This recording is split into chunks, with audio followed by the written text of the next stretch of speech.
오늘 우리에게 주신 하나님의 말씀은 마태복음 6장 12절의 말씀입니다. 신약성경 8페이지 마태복음 6장 12절 한 절의 말씀을 한 목소리로 함께 읽겠습니다. 12절입니다. 시작. 우리가 우리에게 죄 지은 자를 사하여 준 것 같이 우리 죄를 사하여 주시옵고. 아멘. 그리스도 안에 사랑하는 성도 여러분, 오늘은 마태복음 6장 12절의 말씀을 가지고 용서에 관한 간구라는 제목으로 함께 하나님의 말씀을 나누며 은혜를 나누고자 합니다. 주기도문 강의 6번째 시간입니다. 여러분, 오늘 본문의 간구를, 오늘 본문을 다시 한번 읽어보겠습니다. 같이 한번 다시 읽어보십시다. 시작. 우리가 우리에게 죄 지은 자를 사하여 준 것 같이 우리 죄를 사하여 주시옵고. 여러분, 오늘 본문을 살펴보면 우리에게 두 가지의 질문이 던져집니다. 첫 번째는 우리는 왜 하나님의 용서가 필요한가? 입니다. 그리고 두 번째 질문이요, 그럼 우리는 왜 우리의 이웃을 용서해야 하는가? 라는 질문이 던져집니다. 여러분, 우리는 우리의 현실의 상황을 직시해야 됩니다. 현실의 내 모습을 정확하게 잘 알아야 된다는 말이죠. 여러분, 씻는 건 누가 씻습니까? 몸이 더러운 사람이 씻습니다. 밥은 누가 먹습니까? 배고픈 사람이 그 배를, 그 허기를 채우기 위해서 음식을 먹지 않습니까? 여러분, 우리가 얼마나 죄인인가를 깨달아야, 내가 죄인임을 깨달아야 내가 하나님의 용서를 필요로 하는구나. 내가 죄인됨을 절실히 깨달아야, 내가 이 죄 때문에 하나님의 용서가 절대적으로 필요한지를 깨닫게 된다라는 것입니다. 저와 여러분의 현실, 저와 여러분의 상황은 어떻습니까? 아담과 하와의 원죄로 태어나면서부터 우리는 원죄를 가지고 태어나죠. 죄성을 가지고 태어나는 존재라는 거죠. 그렇기에 죄성을 가지고 태어나기에 우리는 우리의 의지와 우리의 힘과 우리의 노력과 우리의 정성, 우리의 가진 그 어떠한 것들, 우리의 가진 그 모든 것들로도 거룩하시고 질투하시는 하나님을 온전히 예배할 수 없고, 온전히 사랑할 수 없고, 온전히 섬길 수 없는 겁니다. 여러분, 우리가 죄된 모습을 가지고 있기에 그저 하나님을 섬기는 것으로만 끝나는 것이 아닙니다. 여러분, 죄라고 할 때, 우리가 죄라고 할 때는 그저 단순히 도덕적, 사회적, 문화적, 법률적으로 죄를 쉽게 생각할 수 있습니다.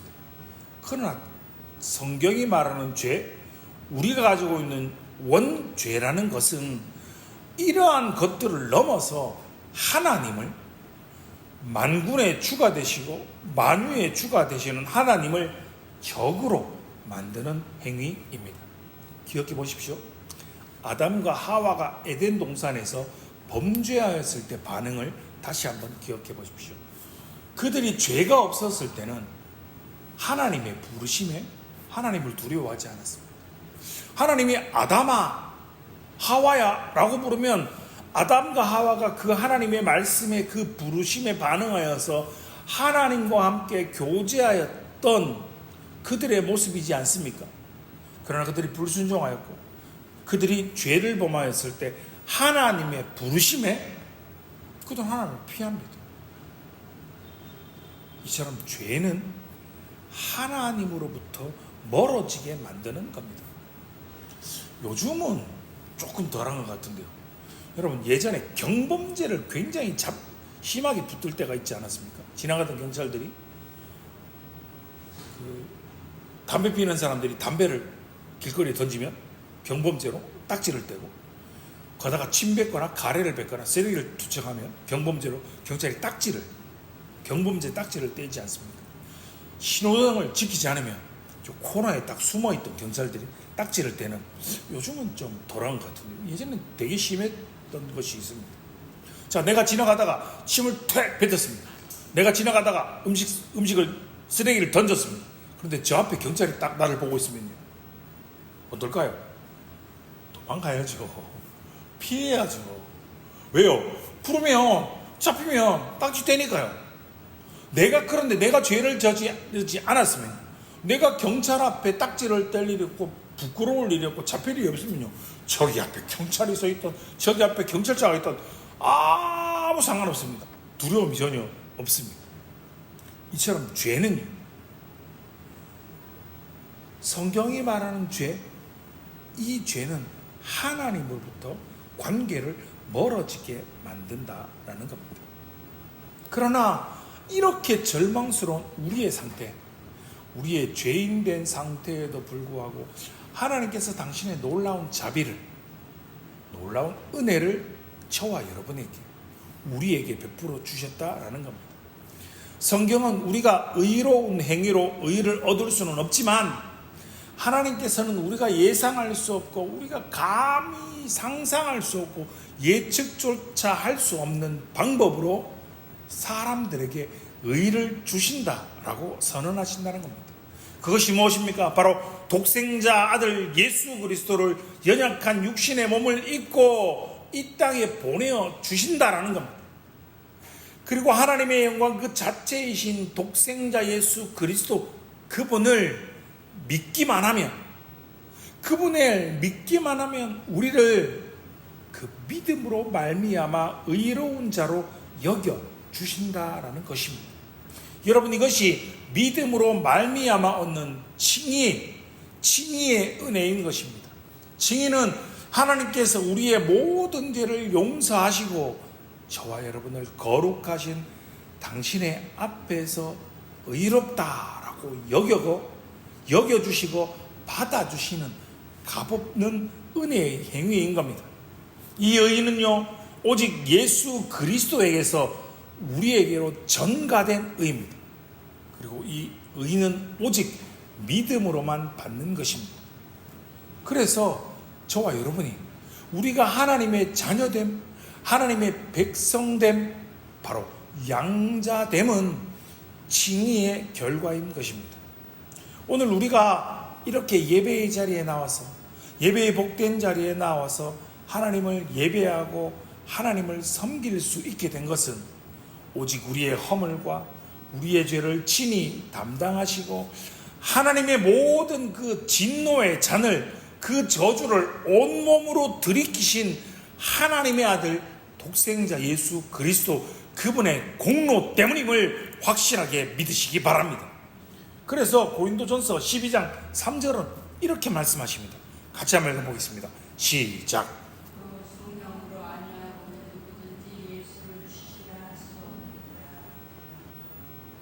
아멘.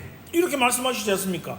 성령으로 아니하고는 누구든지 예수 그리스도를 주라고 고백할 수 없다. 성령의 역사와 성령의 은혜가 아니고서는 그 누구도 예수 그리스도를 주님으로 고백할 수 없다는 겁니다. 예수 그리스도께서 자신의 생명을 주신 목적이 무엇입니까? 하나님의 영광스러운 권세와 거룩하심, 그리고 죄인된 인간을 의롭게 하시고 용서하시는 그분의 은혜와 계속해서 함께 되는 그분의 정의, 그분의 공의를 우리를 통해서 나타내시기 위함입니다. 여러분, 그분은 감히 형언조차 할 수 없는 고통을 당하심으로 저와 여러분을 위험과 지옥의 고통에서 건져내 주셨습니다. 그렇기에 그분의 보혈을 믿는 모든 자들은 모든 악에서 구원을 받은 겁니다. 그렇기에 성경은 우리에게 결코 정죄함이 없다라고 선포합니다. 로마서 8장 1절과 2절의 말씀입니다. 한 목소리로 같이 함께 읽어보겠습니다. 시작. 그러므로 이제 그리스도 예수 안에 있는 자에게는 결코 정죄함이 없나니 이는 그리스도 예수 안에 있는 생명의 성령의 법이 죄와 사망의 법에서 너를 해방하였음이라. 아멘. 우리가 예수 그리스도를 믿어서 죄사함을 받고 영생을 선물로 받지 않았다면 우리는 이 주일, 이 자리, 이 예배의 자리에서 하나님을 예배하고 하나님을 섬기는 일이 결코 가능하지 않다라는 겁니다. 주기도문 강의 이전에 갈라디아서 강의를 통해서 함께 살펴보지 않았습니까?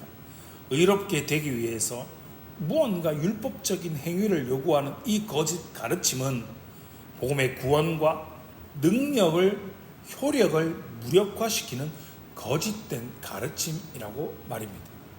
우리는요, 오직 예수 그리스도의 은혜와 그분의 십자가 죽음과 부활을, 그 복음을 통해서 구원 받았음을 확실하게 믿으시기 바랍니다. 그렇기에 우리에 대한 이 하나님의 용서하심은 그저 단순히 우리가 그 죄의 결과를 면하는 것을 넘어서는 겁니다. 하나님께서 우리에 대한 그 용서하심, 우리의 존재 그 자체를 변화시키는 겁니다. 그래서 그 용서하심은 우리에게 말할 수 없는 기쁨을 줍니다. 우리에게 말할 수 없는 평강을 가져다 줍니다. 우리가 하나님의 이 용서하심을 깨닫게 되면 우리의 상식, 우리의 일상에서 절대 불가능할 것 같았던 주님의 말씀이 좀 이해가 되지 않습니까? 데살로니가 전서 5장 16절과 18절의 말씀입니다. 항상 기뻐하라, 쉬지 말고 기도하라, 범사에 감사하라. 이것이 그리스도 예수 안에서 너희를 향하신 하나님의 뜻이니라. 항상 기뻐하는 게 가능합니까? 쉬지 말고 기도하는 게 가능합니까? 우리의 삶들을 돌아보면 불평, 불만, 원망할 게 훨씬 더 많아 보이는데 범사에 감사하는 이 삶이 가능합니까? 그런데 하나님의 용서하심의 이 은혜를 깨닫는 순간 우리의 현실에 대한 명확한 현실의 자각으로 인해서 우린 기쁨이 넘칠 수밖에 없습니다. 우린 감사가 넘칠 수밖에 없고 기도가 넘치는 복된 삶, 참된 성도의 삶을 살 수 있습니다. 이런 참되고 복된 삶을 살아가시는 사랑하는 하늘영광교회 모든 성도님들 되시기를 주님의 이름으로 축원합니다. 이제 오늘 보면 두 번째 간구입니다. 우리가 우리에게 죄 지은 자를 사하여 준 것 같이라는 부분을 함께 살펴보겠습니다. 이 본문은요, 사실 오늘 본문은 이 구절은요, 우리로 하여금 굉장히 불편함을 우리에게 가져다 줍니다. 이게 무슨 말이냐면요, 하나님의 용서가 내가 다른 사람을 용서하는 행위에 달려있단 말인가? 라는 질문을 우리로 하여금 던지게 하는 겁니다. 나에게 죄를 지은 사람을 내가 용서해 주어야만 하나님이 나의 죄를 용서해 준다는 말인가? 그럼 내가 다른 사람을 용서해 주는 이 행위가 하나님의 용서가 달려있다는 말인가? 라는 질문이 생긴다라는 겁니다. 그런데 여러분 잘 아시겠지만 오늘 본문은 그런 의미가 아닙니다. 여러분, 우리의 신앙은 한마디로 십자가입니다. 제가 반복해서 계속해서 말씀드리지 않습니까? 하나님을 사랑하는 것, 그리고 그 사랑의 근거에서 이웃을 사랑하는 것. 그래서 십자가는 항상 수직 먼저이고 수평이 나중이다 라고 말씀드리지 않습니까? 그걸 오늘 본문에 적용해 봅니다. 오늘 본문에 적용해 보십시오. 하나님이 나의 죄를 용서해 주셨다. 내가 하나님의 용서를 받았다. 그럼 나는 그 용서받은 은혜와 그 사랑의 감격에서 나에게 잘못한 사람들을 용서해 주는 삶을 살아가는 것. 우리의 신앙은 하나님과의 수직적인 관계뿐만 아니라 이웃과의 수평적인 관계에도 깊이 연관되어 있다라는 것입니다. 하나님의 용서가 우리의 공로 때문이 아님을 분명히 알아야 한다는 겁니다. 여러분, 마태복음 18장에 1만 달란트, 탕감받은 자를 한번 기억해 보십시오. 그가 1만 달란트를 탕감받았습니다. 그런데 1만 달란트를 탕감받고 돌아오는 길에 자신에게 겨우 100데나리온 빚진 자에게 그가 어떤 액션을, 그가 어떤 행동을 취했는지 생각해 보십시오. 자기가 방금 1만 달란트를 탕감받고 돌아왔는데 돌아오는 길에 자기에게 겨우 100데나리온 빚진 자를 용서해 주지 않고 그를 고소하고 그를 고발해서 그를 옥에 가둡니다. 우린 그렇게 생각합니다. 와, 저런 못된 놈. 지가 저만큼 용서받았으면 그 정도는 용서해 줘야 되는 거 아닌가라고 생각하지만 여러분, 그의 모습이, 그의 악한 모습이 바로 나의 모습은 아닙니까? 그 죄된 모습이 우리의 모습은 아닙니까? 여러분, 누군가를 용서해 주는 용서가 손해가 아니라는 믿음을 가지시기 바랍니다. 오늘 본문의 간구는 하나님의 은혜로 용서받은 우리가 1만 달란트 탕감받은 그 자처럼 100데나리온 자신에게 빚진 자를 용서해 주지 못한 그런 사람이 아니라 내가 하나님의 은혜로 용서받은 그 사람답게 당연히 우리의 이웃을 위해서 보여야 할 반응과 책임을 강조하고 있는 겁니다. 우리가 이웃을 용서해야 하는 이유는 그것이 내가 하나님께 너무나도 큰 죄를 이미 용서받은 자로서의 진실한 믿음의 열매이자 증거이기 때문입니다. 우리가 다른 누군가를 용서하는 것은 하나님의 용서를 받는 조건이 아니라 우리가 이미 하나님의 크신 용서함, 그 용서를 경험했다라는 것을 보여주는 표식인 겁니다. 용서의 삶은요, 이같이 너희 빛을 사람 앞에 비추게 하여 저희로 너희 착한 행실을 보고 하늘에 계신 너희 아버지께 영광을 돌리게 하라라는 하나님의 말씀에 대한 순종입니다. 빛되고 거룩하고 구별된 삶의 순종과 행실의 한 부분입니다. 사랑하는 성도 여러분, 하나님께서 먼저 우리를 사랑해 주셨습니다. 그 사랑의 근거에서 우리가 서로 사랑함으로써 하나님을 알고 하나님을 믿고 그분의 사랑 안에 거한다라는 것을 보여주어야 한다라는 것입니다. 요한일서 3장 16절에서 18절의 말씀입니다. 화면을 보고 같이 한번 읽어보겠습니다. 시작. 그가 우리를 위하여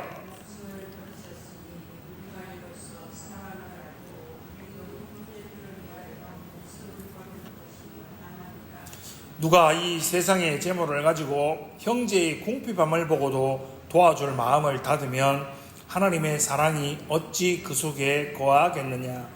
자녀들아, 우리가 말과 혀로만 사랑하지 말고 행함과 진실함으로 하자. 아멘. 여러분, 요한일서 3장을 비롯한 많은 성경의 많은 부분에서 복음의 은혜를 받은, 하나님의 사랑을 받은, 하나님의 죄 용서함을 받은 사람들이 이 땅을 향하여 큰 책임감을 가지고 살아가야 한다라는 것을 강조하고 있습니다. 우리의 전반적인 신앙생활, 그리고 기도의 삶, 매일의 회개, 그리고 우리가 베푸는 이 선행들은 모두 다 하나님의 의롭다 하심을 아는 그 은혜를 아는 지식, 믿는 그것에서 나온다라는 겁니다.